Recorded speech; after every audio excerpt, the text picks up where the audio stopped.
Hi everyone! Ngayong araw, magdi-deliver na naman ako ng bigas. Akala ko wala na akong gagawin kasi buryong na ako maghapon nakahiga. Kasama ko na naman dito ang mga bata kasi hindi po ito nagpapaiwan at saka hindi ko iniiwan dahil wala pong magbabantay sa kanila pagka umaalis kami. Tsaka mahirap na pong iwan sila dahil nga po baka lumabas sa may gate. Mahirap na marami pa naman nawawala ngayong mga bata. Hindi lang mga bata, pati na din po yung mga dalaga nawawala na din. Konti lang naman yung i-deliver namin ng bigas kasi yung dideliveran po namin ay yung mga regular client na po namin. Customer pala, hindi client. Baka sabihin na naman ng iba dyan, paulit-ulit lang yung content ko.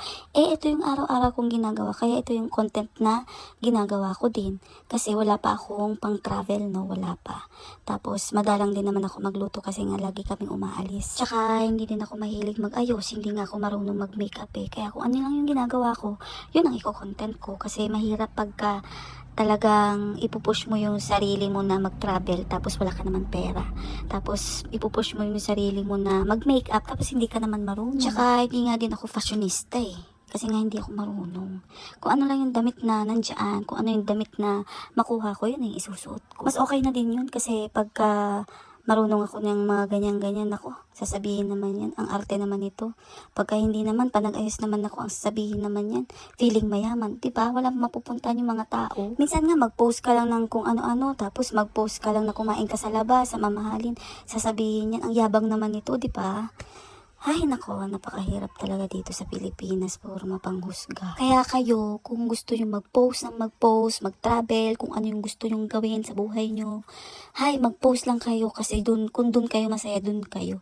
Huwag nyo nang iisipin yung iba na huwag nyo nang iisipin kung ano yung iisipin ng iba. Kumbaga, kung saan kayo masaya, dun kayo. Huwag nyo nang isipin kung may magagalit ba, kung may maiinggit ba. Kasi ganito talaga dito sa Pilipinas.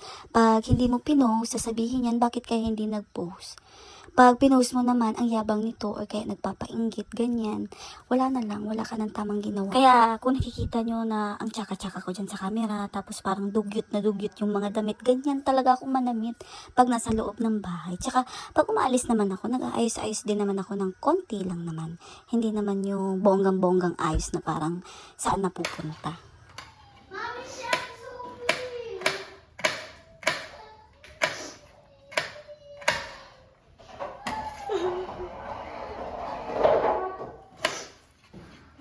Kaya minsan, pag nanonood yung nanay ko ng mga vlog ko, sinasabihan niya ako na mag-ayos-ayos ka naman. Ay, ang sinasabi ko naman sa kanya, okay lang yan, tama na yan. Kasi pag nakita nila ako sa personal, kung ano yung hitsura ko dyan sa camera, yun talaga yung hitsura ko sa personal. Walang naiiba. Tsaka, mas okay na din yun kasi lagi akong nasasabihan na, ang bobo naman ito. Mahina naman yung utak nito. Maganda lang, pero bobo. Diba? Ay, nako, mga tao talaga. Hindi nila alam kung ano yung pinagdadaanan ng tao. Kaya kayo, kung kayo man na may mga pinagdadaanan, minsan wala kayo sa focus, okay lang yan. Kasi hindi kayo nag-iisa. Tsaka, mas bobong tingnan ang taong mapanghusga kung kani-kanino. Ang kakayahan kasi ng tao, hindi yan pare-pareho. Minsan, may kakayahan ako na hindi mo kaya. Minsan naman, may kakayahan ka na hindi ko kaya. Ganun lang yun. Kasi walang pinanganak na perfecto. Lahat kaya. Ano ka? Kaya yung iba, nawawala ng confident dahil sa mga taong ganyan na makikitid ang utak. Kaya kayo, na mga nanonood, kung nanonood man kayo sa akin, hanggang dito sa video na to, wag nyong gagayain ng mga ganong tao. Okay lang naman mainggit. Kasi kung halimbawa kung mainggit ka, tapos pagtatrabahuan mo, okay lang yun. Ang importante, hindi ka kagaya ng iba. Ang mga tao pa naman ngayon, kung ano yung mataas na pinag-aralan, yun yung pupurihin nila, yun yung parang sasambahin nila, yun yung parang sasabihin nila na, ay, ang galing-galing mo. Tapos yung mga hindi degree holder, tapos yung mga mabababang, yung mabababang trabaho lang, tapos hindi nakapagtapos, yung parang ang liit-liit ng tingin nila sa'yo. Ganun. Mahirap pagka ganun na mindset na magpo-focus ka lang sa ganun na tao. Kasi hindi lahat ng degree holder ay successful sa buhay. Totoo yan. Kasi meron din namang hindi nakapagtapos at mababa yung trabaho. Hindi ko naman sinasabi na yung maliit na trabaho, pero successful sila sa buhay. Kasi kung may sipag, tapos tiyaga, talaga may papupuntahan yung pagsisikap mo sa araw-araw. Tsaka huwag kang mag-judge ng tao kasi hindi mo alam ang ikot ng mundo.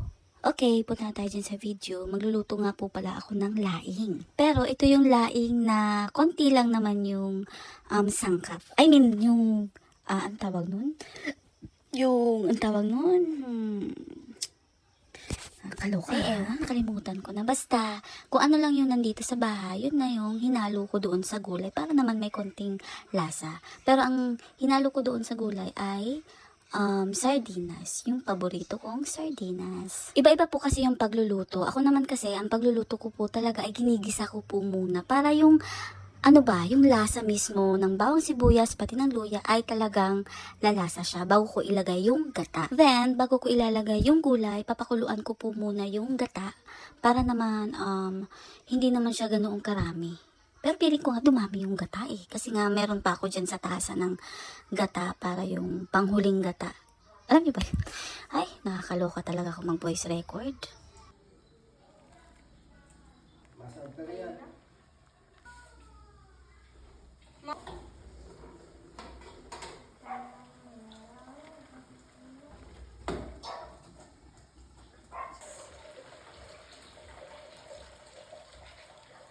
Kaso iberme, dikit salaman.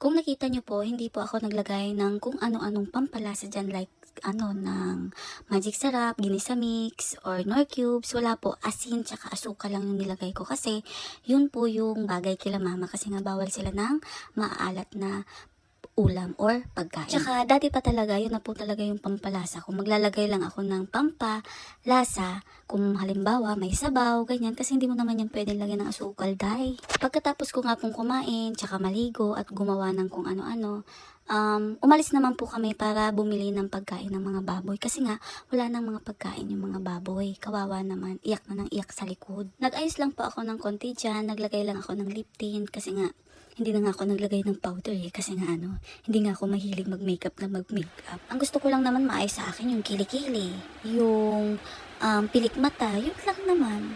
Kasi yun ang laging nakikita eh. Lagi akong nakasando, naka-sleeveless. Talagang makikita yung kilikili ko. Mas okay yun kaysa naman sa mukha. Pag nakita yung, ang mga tao pa naman, pag nakita na maitim yung kilikili mo, may buhok, ay, i-judge ka nila. Parang gusto ko na lang tumira sa Mars. Pagdating namin sa bayan, hindi naman kami masyadong nagtagal doon eh. Hindi nga kami masyadong nag-ikot-ikot doon. Kasi nga, medyo nagmamadali din kami. Kasi baka abutin kami ng ulan. Kaya dumiretso na kami sa fish pan. Kasi ilalagay lang po doon yung bagong huli na bangus. Kasi nga po yung dating bangus na nilagay doon nung nakaraan, malalaki na po sila. Kaya nilipat sila sa iba pang fish pan. So, pag ito malalaki na, ibebenta na. Mas malaki kasi yung kikitain dito siya sa fish pan kaysa sa babuyan. Ang mahirap lang naman po kasi dito sa fish pan, pag halimbawa bumagyo o kaya sobrang ulan, talagang wash out talaga yung mangyayari. So, ang mangyayari niyan, malulugi. Kasi nga wash out, talagang wala lahat matitira. Kumbaga, kung malapit na yung bagyo, i-harvest mo na siya, uunahan mo na. Para naman kahit papano, hindi ka malugi. Kumbaga, may kita ka kahit papano. Ayun na nga po, pagkatapos po namin doon pumunta naman po kami dito sa Hepa Lane para bumili ng mga tusok-tusok. And then, umuwi na din. Hanggang dito na lang. Bye!